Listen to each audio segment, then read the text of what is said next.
It's always a good day when you have an art subscription box to open, and today we have Smart Art Box, so stay tuned for that. Also, stay tuned to the end because I have the giveaway winner announcement that I mentioned in this video right here. Those are the Winsor and Newton 2 paints. That's the giveaway, and it was supposed to go to somebody in need. Stay tuned for that. Hello and welcome. My name is Miranda, and on this channel we do 2 art subscription boxes every single month, plus a lot of watercolor goodness. Once in a while we get distracted by a random art supply, but most of the time it's watercolor and mystery boxes. So welcome if you're new. All right, in we go. Bubble wrap, that's something they started doing recently. This looks very colorful. Little sticker, nice. We'll look at that in a minute. Ooh, a whole set of the graphics permanent markers. That'll be like Sharpies, I assume. Wow. Look at all those. I bet you they're exactly the same. It's just they put the thin end up on half of them. Yeah, wow, interesting. That'll be fun. What's this? Pigment liners, just regular pigment liners. 0.1, 0.3, 0.5. Candy. Mine is a little bent. That with my stash that I almost never eat. A crescent marker board. 3 of these, so we've gotten these before, and they're okay.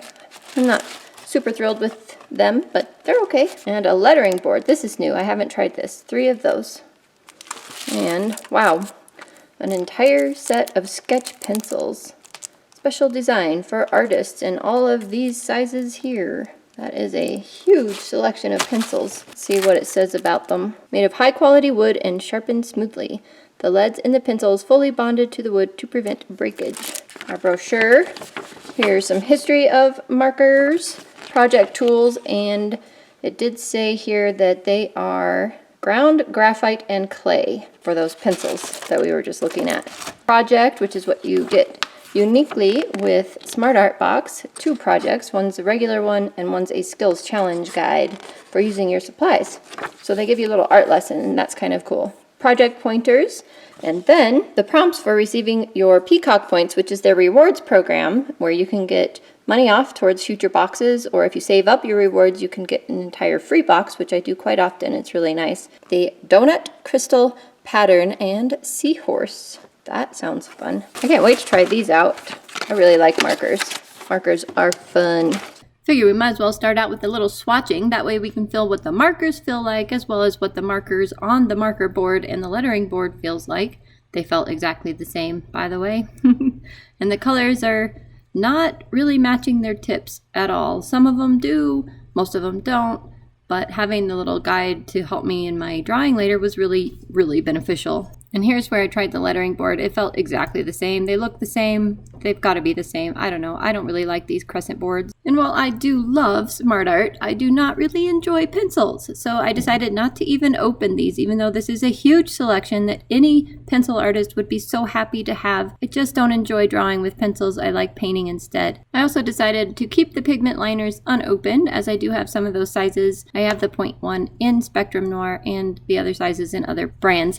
And I decided, since last time I kind of bailed out on doing a whole scene, that I would challenge myself and do an entire scene here. And I wanted to do a cozy little reading nook with a window. Definitely needed a window because I wanted to hang a crystal in the window to take care of that prompt. Pattern is just going to be some wood on the side of one of the nightstands, or I keep calling it a nightstand in my head. It's a side table. The other side table will have a plate full of donuts, because what's better than sitting on a cozy chair reading a book, eating a donut? I don't actually like donuts, so that doesn't work for me, but it kind of looks colorful in this scene when I get it all done. And then for seahorse, I thought this could be like a beachy reading nook, and the lamp should be a seahorse. I thought about doing the legs for the little nightstand. Oh, see, I called it a nightstand again.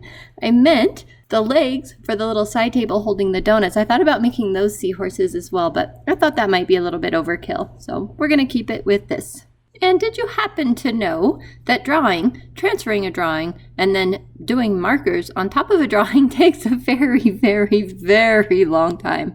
And I knew it would. And I think that's why I put this one off for so many days. I'm like, I don't know. I don't know if I want to do it yet. I don't know if I can spend the time. It's just procrastination, total excuses. But I finally did it. And it's interesting working with markers, especially when you don't have a lot of really light colors or you don't have the correct light colors. So you have to get creative. Like with this pillow here, you can see I add in some of that flesh color for a lighter color, even though I really just wanted a really, really light blue, like a pastel blue, like ultra pastel blue. I don't know, barely a blue. So now I definitely know what the marker artists mean when they are getting a set and reviewing it, and they're like, you know, there's just not enough pastel colors in this set to make me happy. And I was always like, there are a lot of pastels in there, but yeah, I totally know what they mean now. First-hand experience, got it.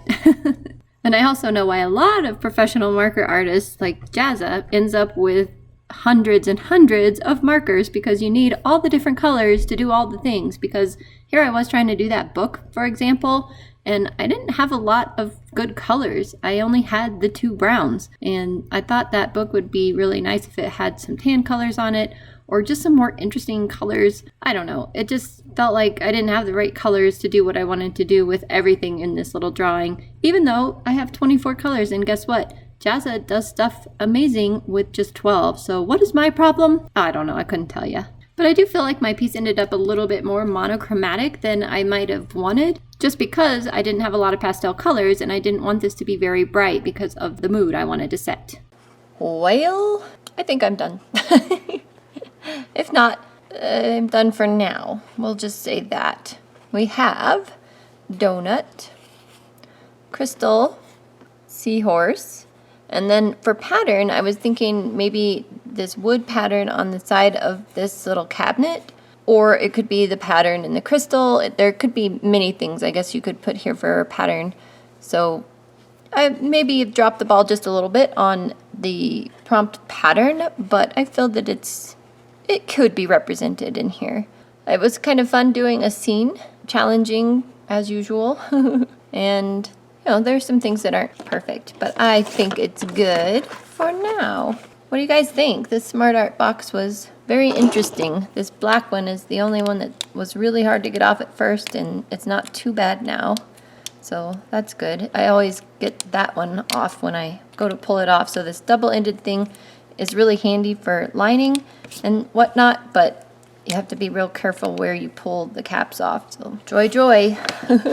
Thank you so much for joining me on this new adventure with the Smart Art box for February 2021.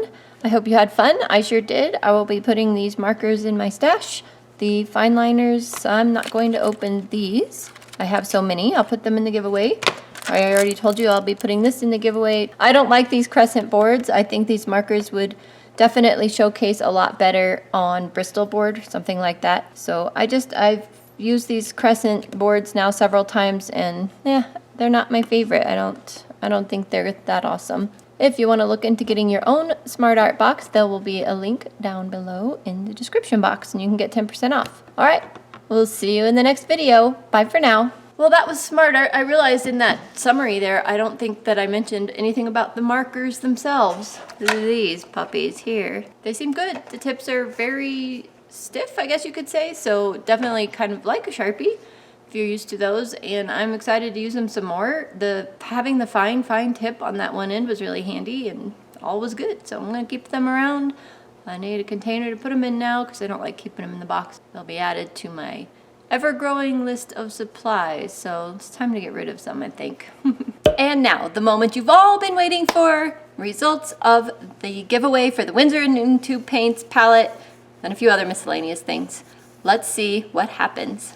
All right, all the names are in. These are the people in the comments who expressed a need for these paints, and let's see who wins.